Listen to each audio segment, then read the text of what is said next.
Her eyes. They were often upon him. Candid, admiring, possessive. Her eyes. Her extraordinary eyes. Alan Patterson was aware of her eyes. At the newsstand, at the lunch counter, in the elevator. He was aware of them for almost a month. And they were to lead him into guilt and terror and murder, as sure as my name is Boris Karloff. Our story is about the watcher and the watched, and a not-so-innocent bystander. There's an outsider, too. Alan's wife. 4 pairs of anxious eyes. But no one could foresee the shattering effect of the twisted image. That's the name of our story. Our principal players are Mr. Leslie Nielsen, Mr. George Grizzard, Miss Natalie Trundy, and Miss Diane Foster. Well, I'll say no more, but I promise you one thing. This is a thriller.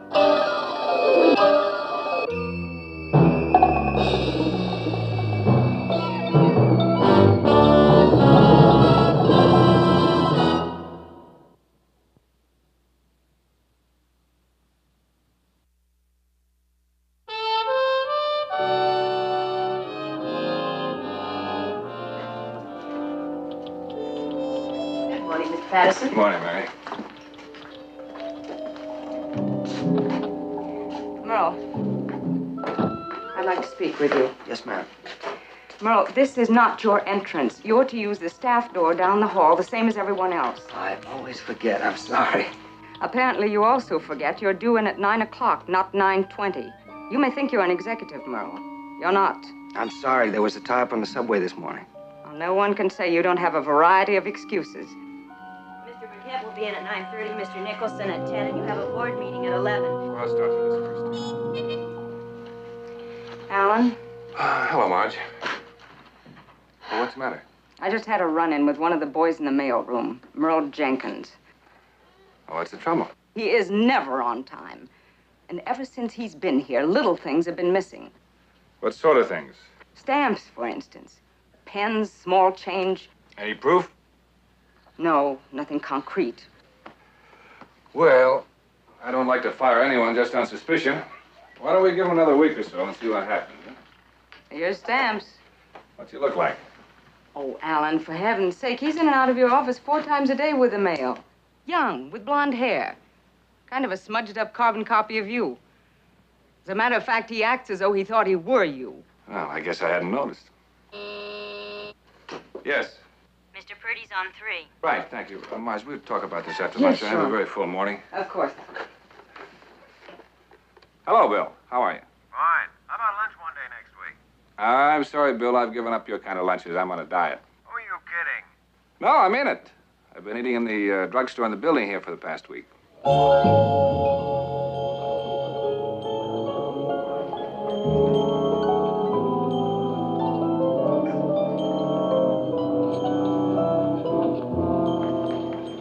May I share your table?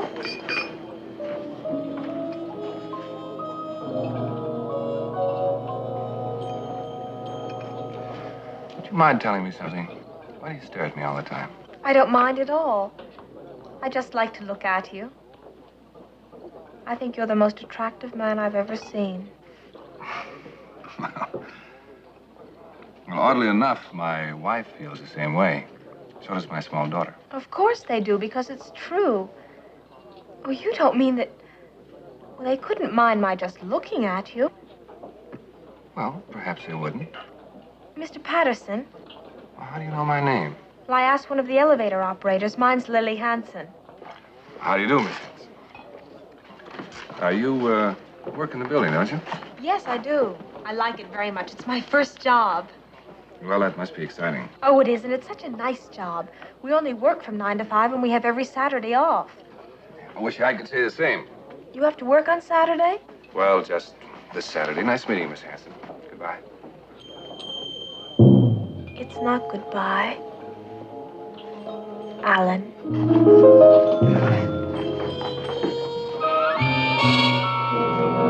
And I'll wait to hear from you before making any decision. Cordially yours, etc.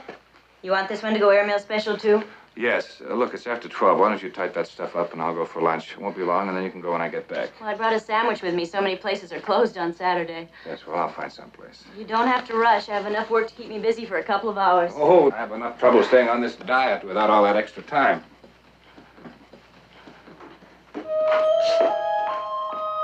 Hello, I thought I'd come and keep you company for lunch. You thought you'd... Mr. Patterson, I just remembered. Oh, I'm sorry. Oh, that's all right, Miss Redley. I was just going to say that Pierre's is open on Saturday. Thank you. Oh, yes, Pierre sounds lovely.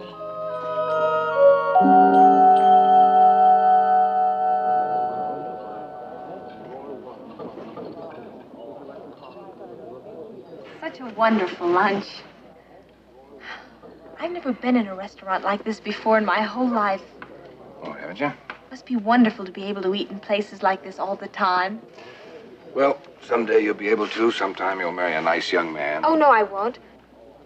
Marry a young man, I mean. You can't depend on them. Well, then, say you marry someone. Yes. Because I have a plan. I do everything by plan.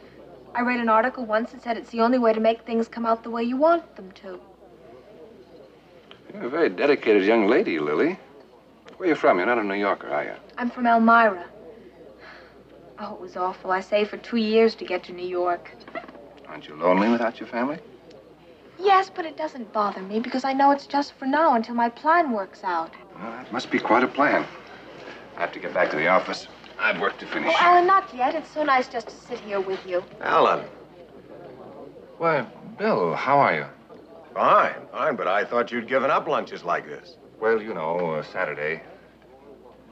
Oh, I'm sorry. Mr. Purdy, Miss Hanson. How do you do? Pleased to meet you. Would you care to join us, Bill? Oh, no, thanks. I've had lunch. Well, darling, can't Mr. Purdy at least sit and have a drink with us? I do so want to meet all of your friends. Well, I've got to catch a train. So long, Alan. Nice to have met you, Miss Hanson. Darling, please don't be angry with me. Lily, this is not a scene from a movie or some love story magazine. I can't stand it when you talk to me that way. Good Lord, don't cry. My fault for bringing you here in the first place. Get up. I'll call a cab. Alan, will I see you on Monday? No, I'll be very busy on Monday. And every day.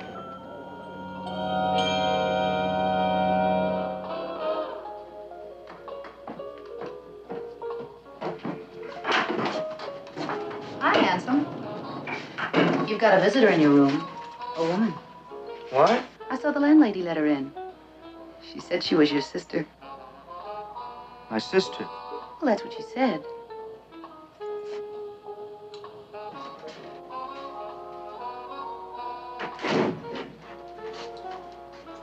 Hello, Merle. Surprised to see me? What are you doing here? I came to New York on business. How'd you find out where I live? I called your office. Naturally, I couldn't leave without seeing my own brother. Besides, everyone was so impressed with your letters about how successful you are. I was curious to see for myself. Well, I haven't always lived here. This is just a temporary setback. What a liar you are, Merle. And you always were. Better close the door. We don't want the neighbors in on our family discussion. I suppose you're going to tell them now, all of them. Now, why would I do anything like that? Because you hate me. You always have. You made that up because I disciplined you. Someone had to try, at least, to save you from being completely spoiled by Mother. She didn't spoil me. She tried to help me make something of myself. Make you what? Speech lessons, dramatic lessons, buying you more clothes than you knew what to do with. Anybody think you were a girl the way she treated you? Is that why you always punished me when she wasn't around? You wanted them for yourself? I had better things to do with myself even then.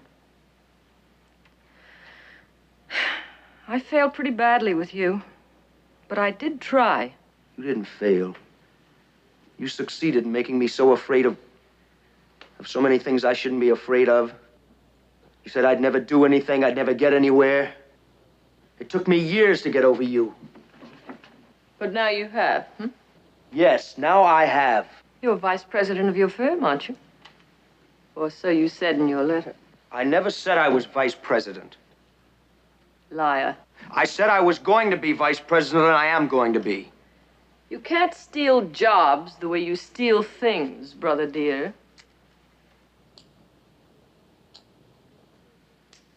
You still do steal, don't you, Merle? Shut up. You're still afraid of me. A full-grown man and still afraid of his sister. You get out. With pleasure. You know, it's a pity that you look the way you do. Such a pretty boy. Will never become a man because it's all on the outside. What a waste. Get out, Louise.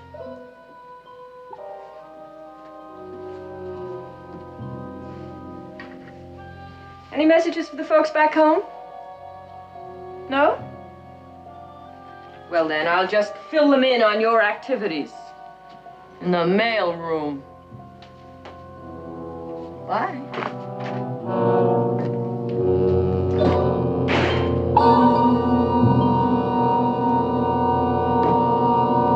What's the matter with you tonight? Nothing. Except I love you very, very much.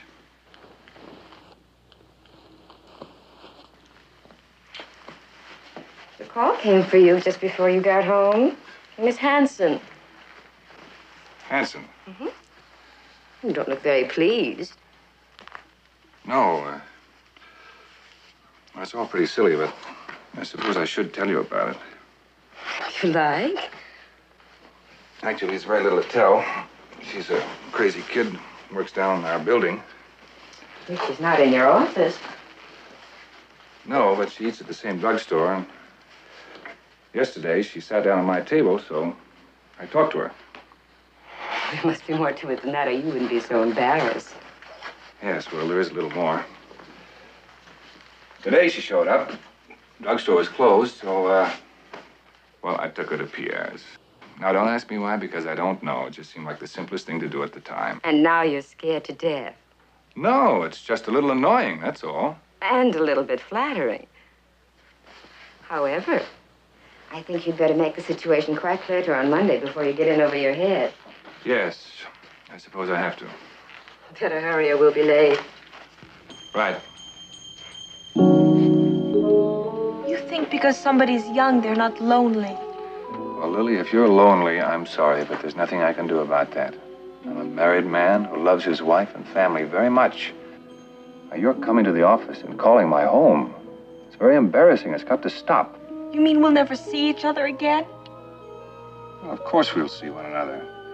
Work in the same building. Bound to run into one another occasionally.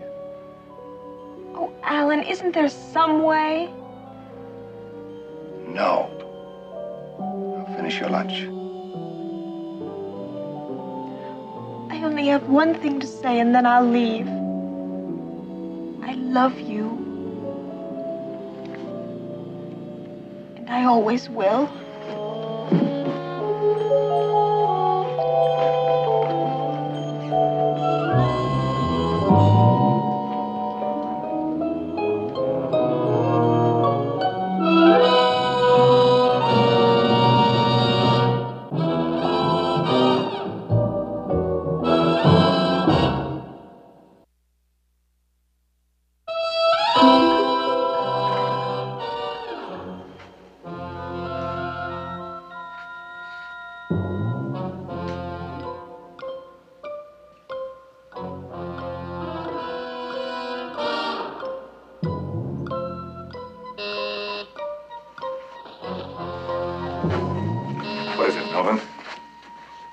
telegram, Mr. Patterson. Yes. Miss Hanson is on one. I don't want to talk to her. Get rid of her. Now come in here for a minute, will you?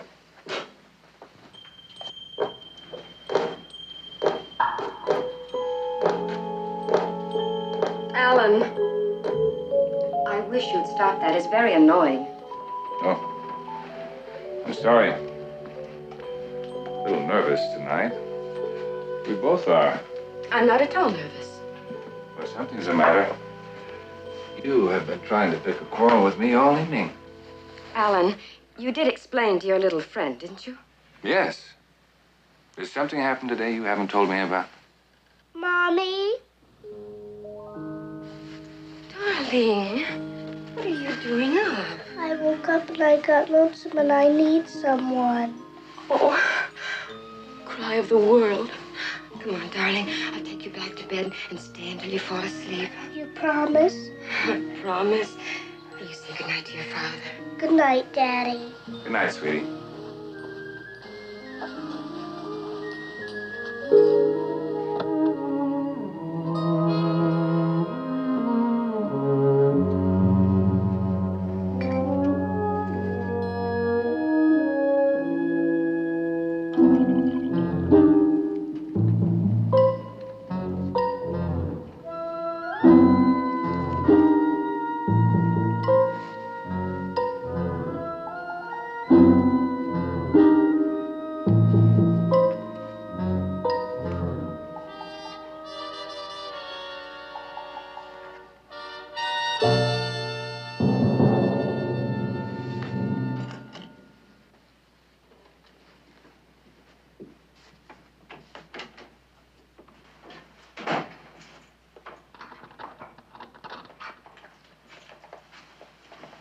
Hi. Good evening. Did you take on an extra job waiting tables or something? That's not funny. Well, I just wanted to know what you're all dressed up like that for. I'm all dressed up like this, as you put it, so I can go somewhere I can breathe. Somewhere I belong. Oh, excuse me.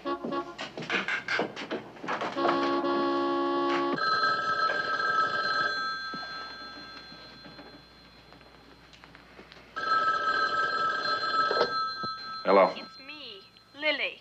I'm calling from outside, but I'm going right home. You must come. Wrong number. Oh.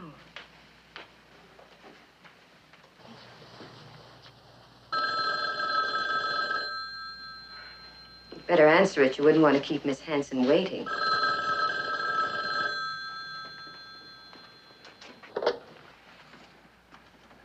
Hello? Alan, don't hang up on me. I must see you tonight. I don't live very far away. It's 539 East 59th Street.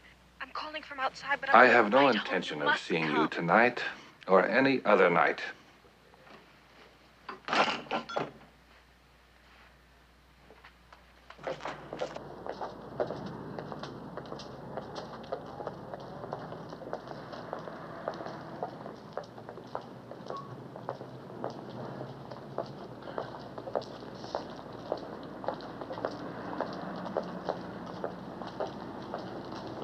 Miss Hanson? Miss Hanson? It is Miss Hanson, isn't it? Who are you? I'm Merle Jenkins. We work in the same building, remember? Oh, yes, I guess I've seen you in the elevator. But how do you know my name? Well, Alan, Mr. Patterson, that is, has mentioned you several times. Alan? Are you a friend of Alan's? Yes, we work for the same firm. Oh, I've got to talk to you. Oh, it'd be a pleasure. You've been crying. What's the matter? That's what I'd like to talk to you about. All right. Why don't I go and get a bottle of wine? No, champagne. You can't drink champagne and cry. Now, they just don't go together. I don't want any. Why don't I go and get it and bring it up to your apartment? My plans have fallen through for the evening. I've got plenty of time. You can tell me all your troubles. You've been drinking already, haven't you? Why, just a few martinis before dinner. Now, you run along, and I'll get the champagne, and I'll be right with you. We can talk about Alan. It's 539, just down the block. Fine, I won't be a minute.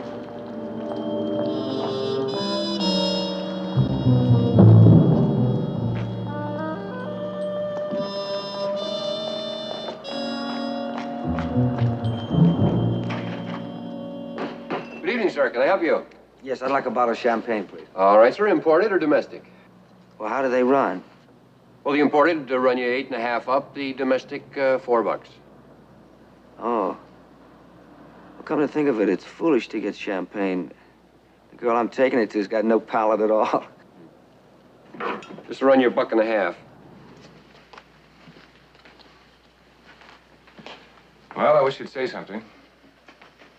Still telephoning, so obviously you didn't make your position very clear today. Judy, I have told you there's no such thing as making anything clear to this girl. Yes, you told me. But one lunch, even two, doesn't give any woman a claim to a man if that's all there is to it. Yes, well, I thought we'd get to that. How could we not? If I give you my solemn word that what I told you is the absolute truth, will you believe me? Well, Alan, I want to. You don't know how desperately I want to. But you can't. Well, you did last night. So something has happened today to change your mind. Something besides those telephone calls. Alan, I have been thinking about it all day. Asking myself what would happen if it were true. If you were having an affair with her. How much would I care? Well, did you come up with any answers, or you're still trying to make up your mind? The answer is I would care very much. I know now I couldn't bear it. If you have been thinking about this all day, then something has happened. Now, what is it? I think you're lying to me.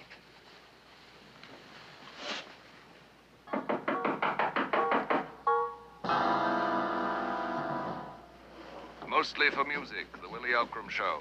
Continuing with a new item, pretty and polite, you name it. Here we are. Especially imported from France for your pleasure, madame. They didn't have any champagne iced, and you can't drink it warm, so I brought Burgundy instead. It doesn't really matter. I didn't want any. Oh, nonsense. A little glass of wine is going to cheer you right up. Now, where are the glasses? Over there in the kitchen. Well, they're not wine glasses, but it doesn't matter. Where's the corkscrew? You don't need one. With this kind, you just turn the top. Oh. Here we are.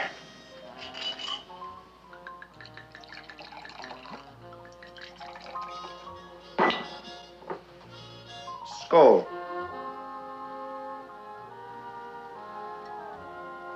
It's bitter.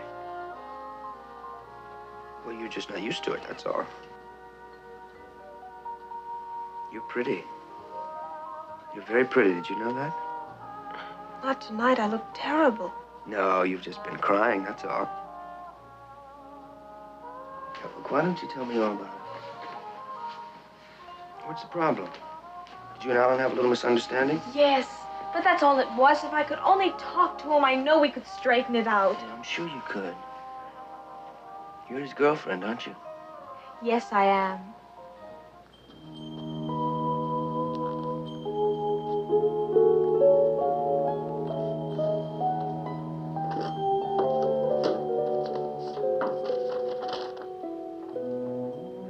Dear Mrs. Patterson, I think there are some things about Alan and me you ought to know. Would you write me and let me know when I can come and see you? Sincerely yours, Miss Lily Hanson. You have to plan things the way I did. I even picked out the building where I wanted to work. I did that first, and then I got a job there. I wanted a building where a lot of old established firms had their offices. And then I just waited. I watched the men who worked there. And one day I saw Alan. And I knew right away he was the one I'd been looking for. How'd you get to know him? I just kept staring at him until he spoke to me. I knew he would. Just as I know he didn't mean it when he said he'll never see me anymore. Once he leaves his wife, he'll... Oh, come on. He's not going to leave his wife. I can't help it that she called. The number's in the book. Anybody who can read can look it up. I thought you'd given it to her. I don't know what to say to you. What you have to say is not to me, it's to Miss Hanson. And I suggest that you say it as soon as possible and say it so that she finally knows you mean it. And what would you have me say to her that I haven't already said? That she is not to call here again under any circumstances. This is my house, and I won't stand for it. You can find some other way to keep in contact with her. Judy, I have had just about enough. I quite agree with you. I don't find this discussion about your squalid little affair very interesting. As a matter of fact, I find it and you disgusting.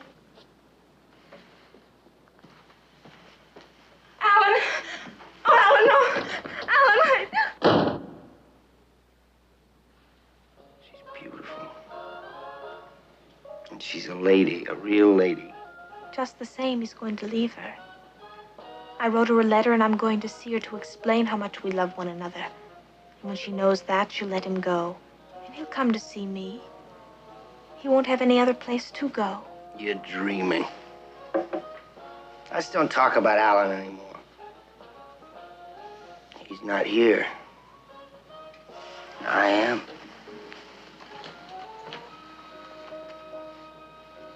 I'm in love with Alan. Well, then you could be in love with me. I'm just as good looking as he is. I got twice as much brains, and one day I'm gonna have his job. I'll bet. Look at me, Lily. Who do I look like? Who do I remind you of? Don't you see how much I look like Alan Patterson? Like Alan? Well, that's the funniest thing I've ever heard. Stop it. You don't look like anybody. Don't say that. and you're drunk, and if you don't get out of here, I'm going to call the police! You sit there and you listen to me. It's very late. I have to get up at 7 in the morning. It's not late, it's just a few minutes after 10, see? I know, but I'm very tired. I think that... Look at the watch! See those buttons there on the side? You push those and it turns into a stopwatch. I bet you never saw a watch like that before. It's very nice.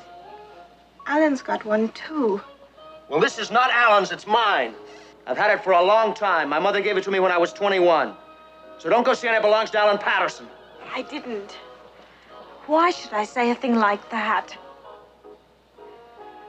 Please go home now. I have to go to work in the morning. Not if you don't want to. Alan's got plenty of money. You ought to get you a real nice apartment somewhere and give you money so you wouldn't have to work. That's what I'd do if I was him. If I was him, I'd have a wonderful apartment on the river. And a wife like her. A real lady.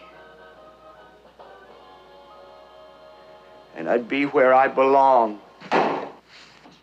Where you going?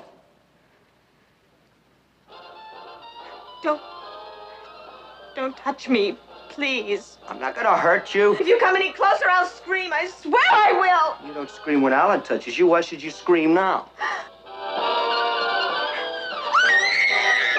Don't! Nobody's gonna hurt you. Just like Louise. You're just like her. She was always hurting me, too.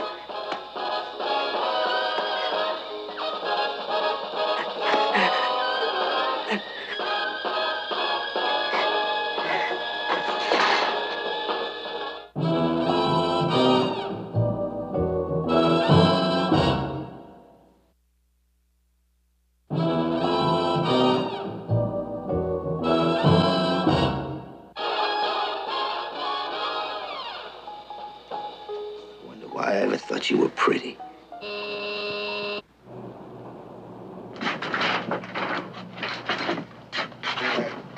Who are you looking for? Most of them bells don't work. Miss Hanson. Oh, she's in all right. I heard her radio blasting like she was deaf or something. I guess you might as well just climb up and knock. Yes, I guess I better. Thank you.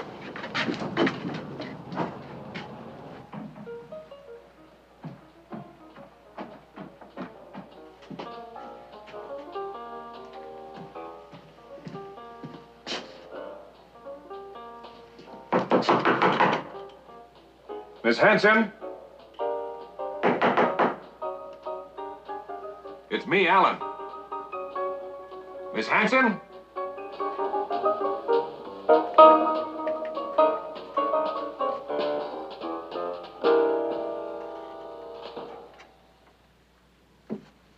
Encore for Oliver. It's our peak of the week. Runaway Riff.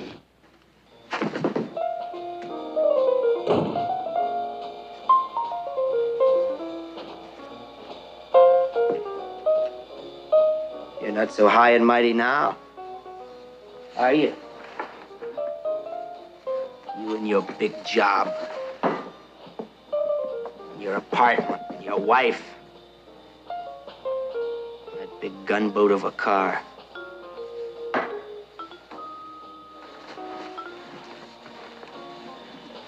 Things have changed, haven't they?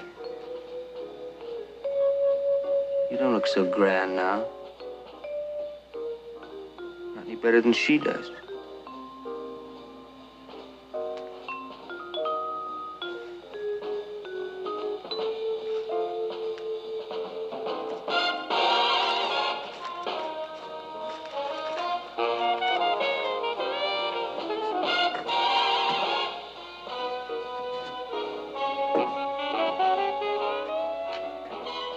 Thanks for the raise.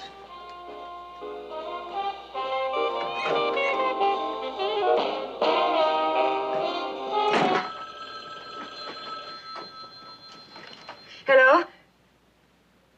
No, you have the wrong number.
Miss Hanson? Miss Hanson, are you all right?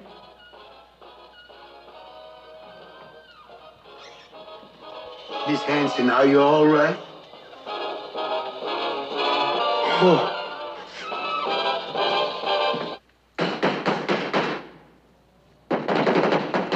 Take it easy. I'm coming. Oh, another bottle? I'd like a bottle of your best champagne, please. That's $15. That's quite all right. Just as you say. That'll be $15.45, please. Keep the change. I told you I'm playing poker and I'm playing Hello, poker. Marge. Thank God I got you at home. Listen, do you by any chance know where this Merle You're dealing Jenkins me a lives? hand right now. Well, where downtown? Yes, I was afraid you wouldn't know exactly. lay Well, off. it's that far down, I'll have to get the car. You know I wouldn't kid you. Yes, there's trouble. Got to find him. I just I'll have got to up go to from the office to get his table. address. No, Marge. Listen, I can't explain now. Just stand by. Well, I may need you. So long. I'll talk to you later.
You want to dance? Sure. Why not?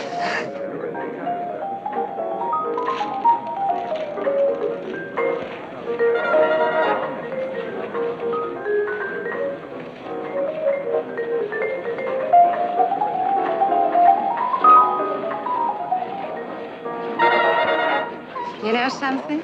You're cute. My name's Sue. Mine's Alan. Alan Patterson. Merle! Hey, you! You want to wake up the whole house? The guy's not there. Have you seen him? He went out a couple hours ago. He's all dressed up, ready for a big night. Has he been back since? I ain't heard anybody come in the last hour or so.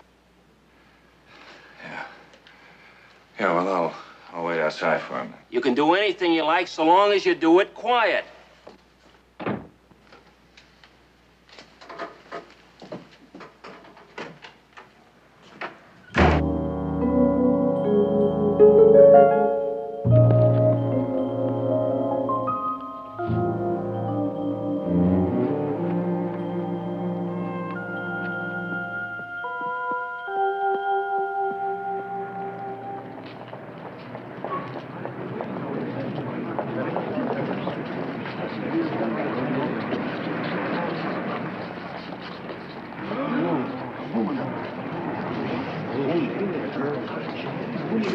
What happened? The girl was killed. She was murdered. I saw the guy that killed her. So did I. Went right by me. He was a tall guy with blonde hair wearing one of them tuxedos. No, he wasn't wearing no tuxedo. He was tall, and he had blonde hair, and he had a little scar on his cheek like a bullet nicked him or something. But he was wearing a regular suit. What's the matter? Are you all right? Oh, I'm fine, thank you. Did you know her? No. It's just such an awful thing, that's all.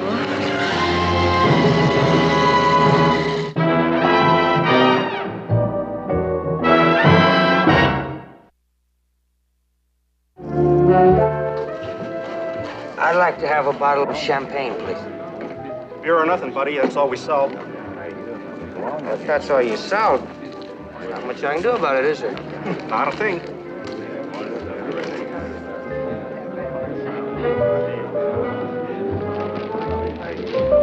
What kind of place is this? All they sell is beer. What do you want? Champagne? As a matter of fact, yes, it's my favorite drink. Lucky you. Yes, I suppose I have been lucky. I've gone pretty far for somebody my age. That's nice. Listen, why don't we get out of here and go somewhere we can get something fit to drink? It's against the rules. I work here. That is, I'm a hostess. You're too beautiful to work in a place like this. You ought to have a lovely apartment uptown. Somebody to take care of you properly. Who'd you have in mind? You? Why not? I can afford it. I'm vice president of my firm now. The man who used to be. A man named Merle Jenkins got into some rather nasty trouble with the girl, and he lost his job, and I got it. You know what I think? I think you're a big phony. Don't say that. Why not? You bought me 2 beers. No privileges go with them, Buster. I can spot a phony a mile away, let alone sitting across the table from one. You little tramp. Bert! Bert! Come on! Come on! Hello? Judy. Alan, where are you? I've been worried sick. No, I'm all right. There's nothing to worry about. I'll be home soon. Alan, I know all about it. I went there. Where? To that girl's apartment. The police were there, and a man described you. They think you killed her.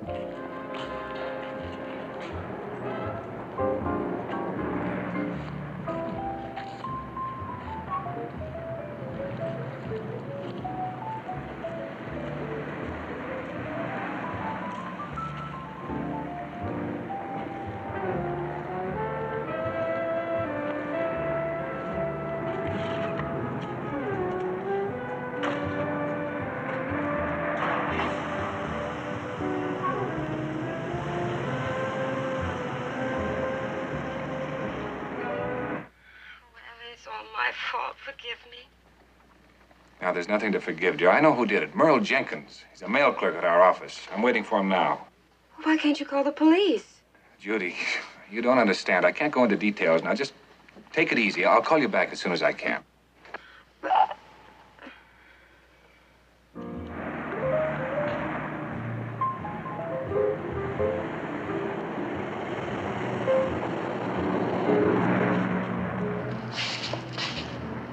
See anyone drive away in a dark gray car that was parked here? Yeah, a guy all dressed up.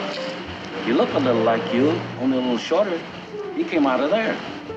It's the dance hall? Thanks, Duke.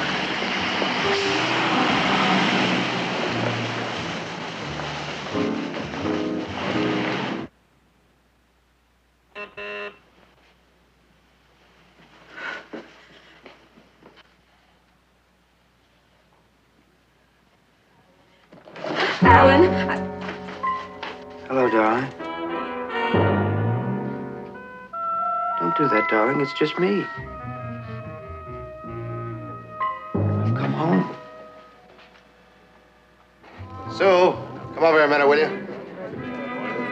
What's the matter now? That kook you were with tonight snatched the car. This guy's looking for him. Wants to know his name. His name's Alan Patterson. You have a phone? Yeah, there's one right over there on the wall. Thank you.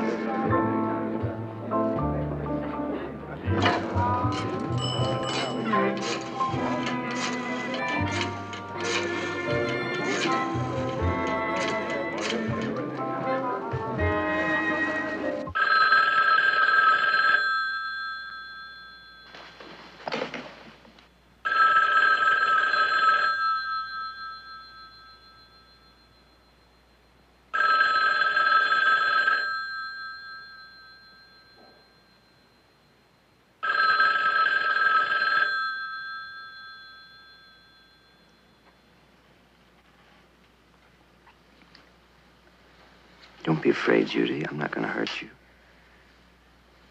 I wouldn't hurt you for the world. Now, won't you sit down and listen? All right.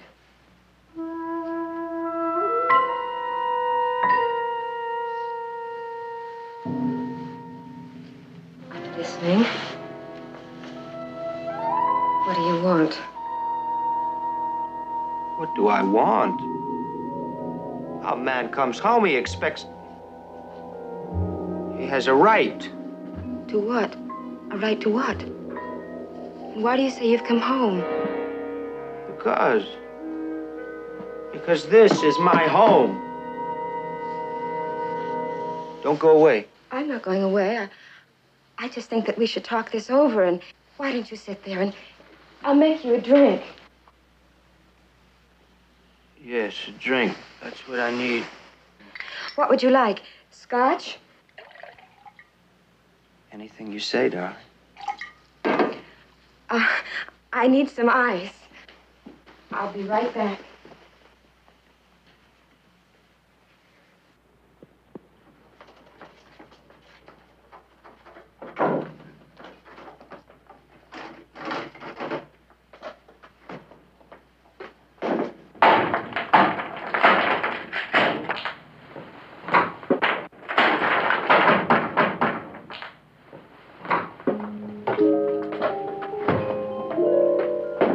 Why is all the noise?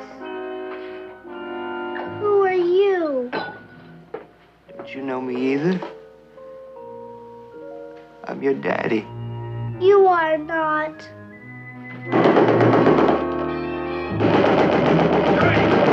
Letitia! Letitia! Whoever that is, get rid of her. Move to the other room. Go ahead! Judy, where is he? He's got Letitia. Where? Where? In the kitchen.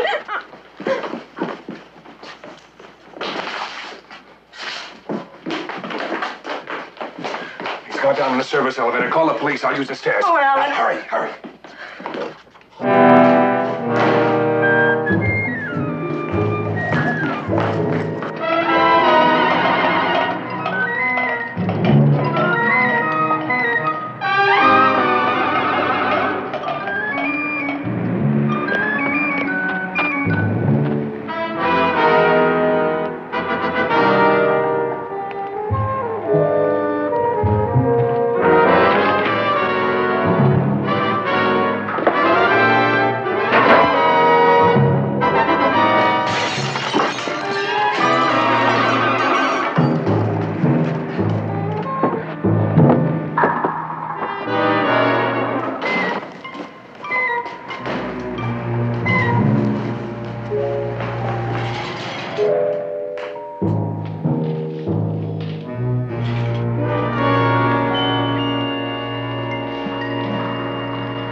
police are on the way. Let the child go.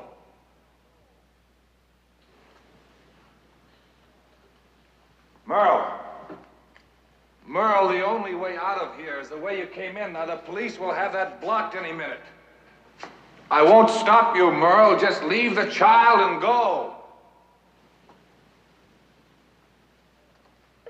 Merle.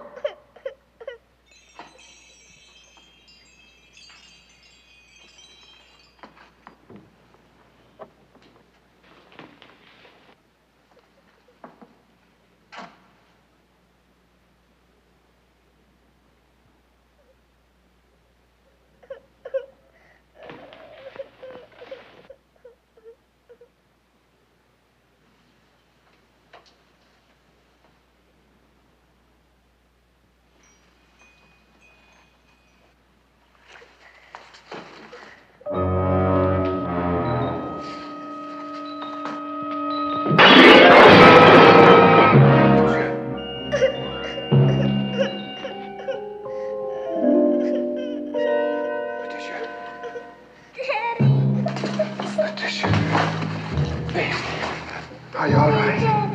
Are you all right, dear?